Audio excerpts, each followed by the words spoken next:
दोस्तों, एक इंसान की आवाज जो हमें बता रही है कि इंसानों ने धरती पर कुछ ऐसा एक्सपेरिमेंट किया है और उसका अंजाम हम आज तक भुगत रहे हैं। दोस्तों, कहानी की शुरुआत होती है और हम हंटर नाम के बच्चे को पहाड़ की चोटी पर चढ़ते हुए देखते हैं और दूर से वो अपने दोस्तों को खेलते हुए देख रहा होता है।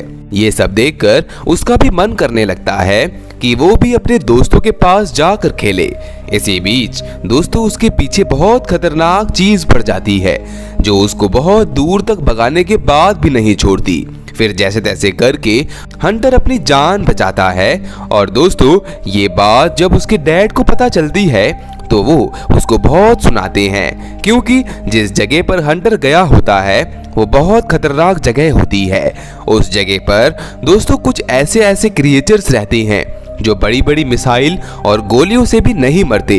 दोस्तों, हंटर और उसकी फैमिली उसी 8000 फीट की ऊंचाई में रहती है जहां पर वो क्रिएचर मौजूद है। और तो और इनके गांव की आबादी भी बहुत कम होती है, लगभग 200 के आसपास। इसलिए सभी निवासियों ने अपना अपना काम बांट लिया। जैसे कि विल और उसके दोस्त कीट ने शिकार करने का काम संभाला और अब तक ये वही काम संभाल रहे होते हैं। वहीं दूसरी तरफ हम दूसरे गांव में रह रहे नीना नाम की औरत को देख पाते हैं जो ओवन में बुलेट गर्म करके एक शील्ड पर शूट करती है, पर उसे वो परिणाम नहीं मिलता जो उसे चाहिए। उसे देखकर ऐसा लगता है जैसे उन क्रिएचर ने उसका बहुत बड़ा नुकसान किया है और अब इसे बस इस चीज का बदला लेना ही होगा। पर दोस्तों, जिन गोलियों से ये उसको मारने का सोच रही है उससे तो उसको चींटी के बराबर भी फर्क नहीं पड़ेगा। दूसरी तरफ दोस्तों, हम हंटर को देख पाते हैं जिसकी तबीयत बहुत ज्यादा खराब होने लगती है।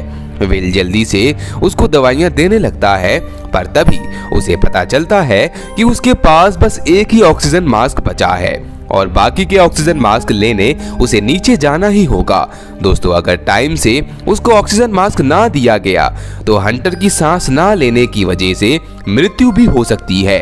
अगले दिन दोस्तों, हंटर का बर्थडे होता है तो विल अपनी कुछ चीजों को बेचकर हंटर के लिए बहुत अच्छे गिफ्ट ले आता है। और दोस्तों, यही हंटर देखना चाहता था, क्योंकि एक पिता के लिए बस उसकी औलाद की खुशी ही बहुत बड़ी खुशी है। अगले दिन विल को किसी ने सुझाव दिया कि तुम्हें नीना से मिलना चाहिए, तो फिर वो उससे जाकर मिलता है। एक बार दोस्तों, एक गांव से 50 लोग गए उन्हीं क्रिएचर का सामना करने, पर उसमें से सिर्फ नीना ही थी जो वहां से वापस बचकर आ पाई। अब यहाँ पर दोस्तों, नीना बताती है कि जब हम उनसे लड़ाई कर रहे थे तो उसकी एक चमड़ी मेरे हाथ में आ गई, लेकिन आज तक कोई भी धातु उसके आर पार नहीं हुई। और ये बात हमें ये संदेश देती है कि हम इंसान उनका कुछ नहीं बिगाड़ सकते। और ऐसे में तुम बोल रहे हो कि नीचे जाओ, ऐसा करके तुम अपनी ही मौत को दावत दे रहे हो। तो विल कहता है कि नहीं, मैं अपने बेटे को जिंदा रखने के लिए कुछ भी करूंगा। तो फिर दोस्तों, नीना भी उसको एक फ्रीक्वेंसी कंपास बना कर देती है जिससे उसको ये पता लग सके कि वो क्रिएचर उसके आसपास तो नहीं है। अब अगली सुबह विल अपने एक साथी से कुछ बंदूक और एमोज ले लेता है। दोस्तों, इससे कुछ होने वाला तो नहीं है, पर फिर भी अपनी संतुष्टि के लिए ये सब अपने पास रख लेता है।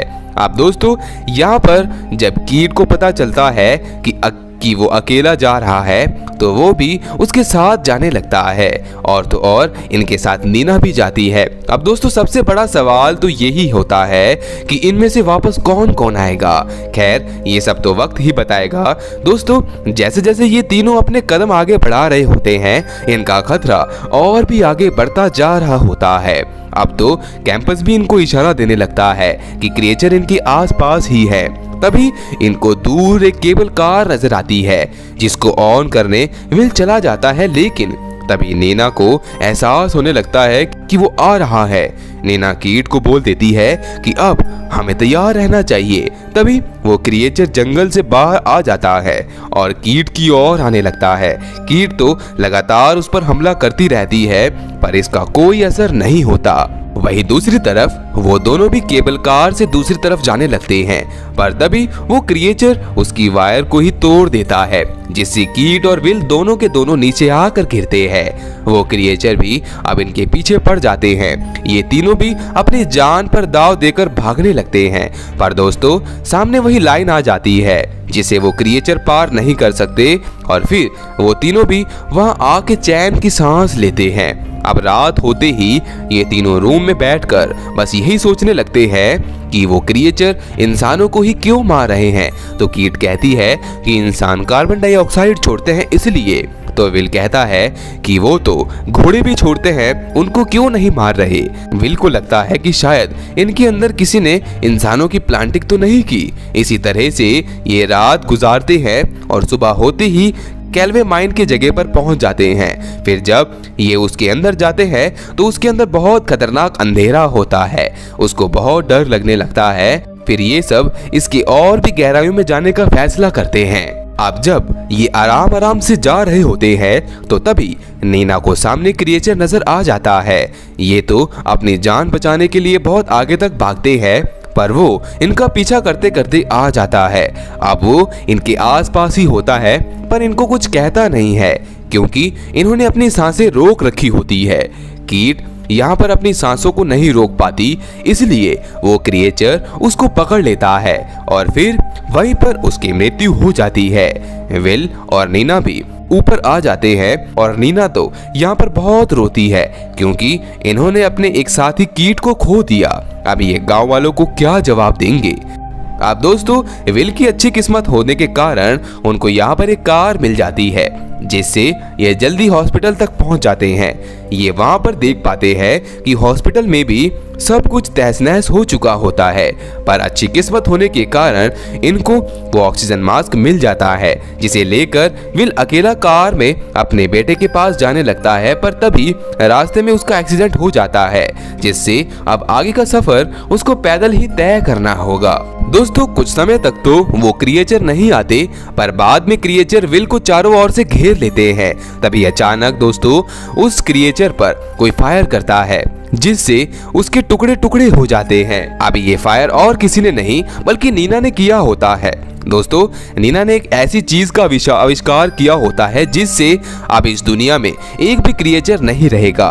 वही दोस्तों हंटर जो अपने डैड को वापस आता हुआ देखकर बहुत खुश होता है और फिर ये दोनों एक दूसरों से गले मिलते हैं। इसके बाद हम देख पाते हैं कि अब जंग का ऐलान हो जाता है और तो और इनको वो हथियार भी मिल चुका होता है जिससे ये उन क्रिएचर का सामना करेंगे। और तो और इन्होंने इस लिक्विड को बनाने का प्लान भी पूरे रेडियो सिस्टम में फैला दिया होता है।